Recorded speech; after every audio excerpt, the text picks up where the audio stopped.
நாங்கள் எப்போதுமே மாதம் பிறந்தோடனே எனக்கு இப்போ இந்த மாதம் இப்போ சிலிண்டர் காலி ஆகிடுச்சுங்க. நான் அடுத்த மாதம் சிலிண்டர் வாங்கினேன். இப்போ இந்த மாதம் நான் கரண்ட் பில்லு கட்டிட்டேன். இனிமேல் எனக்கு அடுத்த மாதத்துக்கு அதுக்கு அடுத்த மாதம் நான் அடுத்த மாதம் நான் சிலிண்டர் வாங்கிடுவாங்க.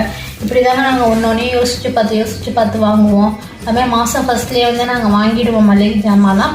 சப்போஸ் எங்களுக்கு இடையில ஏதாவது ஒன்று தேவைன்னா மட்டும்தான் நாங்கள் போய் கடையில் இவரை வாங்கிட்டு வர சொல்லுவோம்.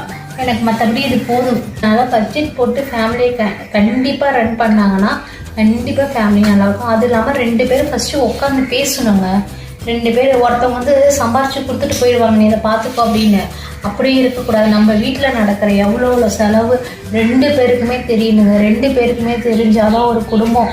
நீ வருஷத்துக்கு நீ செலவு பண்ணுற, என்ன கேட்குற, எனக்கு தெரியாதுன்னு கடைசி நேரத்தில் சொல்கிறதுக்கு ரொம்ப நேரம் ஆகாது. ஒருத்தவங்க நீ என்ன சம்பாரிச்சு எடுத்துட்டு தர, இது எப்படி பத்தும் ஒரு குடும்பத்துக்கு அப்படின்னு இவங்களும் சொல்லுவாங்க. அப்படியும் ஒரு வார்த்தை. அதனால ஃபஸ்ட்டு விஷயம் என்னன்னா